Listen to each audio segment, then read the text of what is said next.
आल्यानंतर मात्र आपल्या आजूबाजूला त्या नगरसेवकांनी बार भरपूर टाकलेत. मात्र हा अभ्यास करण्यासाठी आपण नगरपालिकेतून त्यांना पाठवलं.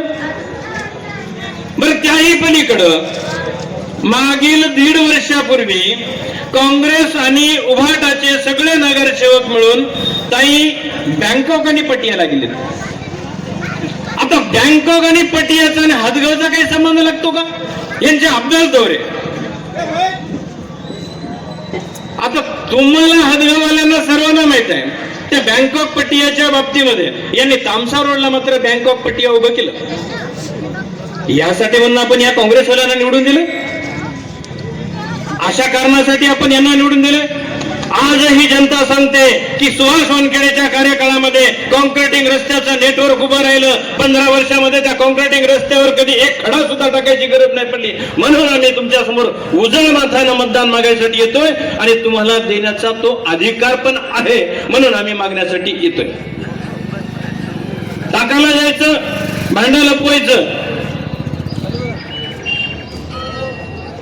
बऱ्याच काही मान्यवरांना या ठिकाणी बोलायचं आहे. वेळ खूप कमी आहे, पण जेव्हा जेव्हा ताई या ठिकाणी आपल्यासोबत कधी निवडणुका लढवायच्या म्हणलं, आपला उमेदवार उभा राहिला की जाती समीकरण लावतात. हिंदू मुस्लिम, हिंदू मुस्लिम. आता मुस्लिम समाजाने कधीही आमच्या सोबत कधी वागले नाही, कधी चुकीचंही वागले नाही. आता रेस्ट हाऊसला आपला पाचार हे चांगलं मटण बनवते म्हणून खाणारे हिंदूच आहेत ना, आहेत ना. आमच्या कुरेशी भाई जवळून गावोगाव सगळे मटण देणारे कोण आहेत? हिंदूच आहेत ना.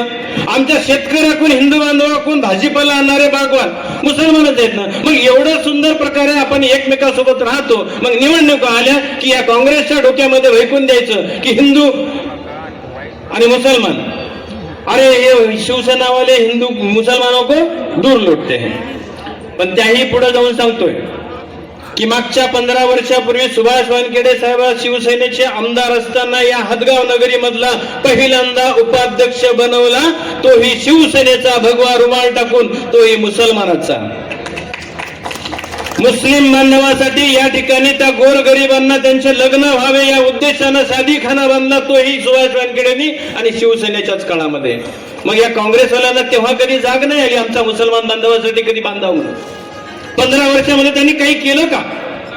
काही नाही करायचं. तुमचे माथे भडकायचे. याच आझाद चौकापासून छोट्याशा मटक्याच्या टक्केवारीसाठी भांडण केली आणि जातीय दंगल उठवली होती. जातीय दंगलीमध्ये वाचवणारे केवळ आणि केवळ आमचा हा ढाण्या वाघ सुभाष वानखेडे तुमच्यासाठी वाचवायला आला होता, शामराव चव्हाण आला होता, डॉक्टर पवार आले होते. बरोबर, विनाकारण तुम्ही जाऊ नका. फोटोमध्ये कॅप्चर केल्यानंतर पोलीस तुम्हाला मध्ये घालेल. म्हणून तुम्ही पुन्हा एकदा मुस्लिम बांधवांना विनंती करतो की त्याच सुभाष वानखेडेच्या स्नुषा आमच्या आदरणीय रोहिणीताई वानखेडे किती सुंदर बोलतात, किती सुंदर वागतात, त्यांचं नॉलेज किती आहे.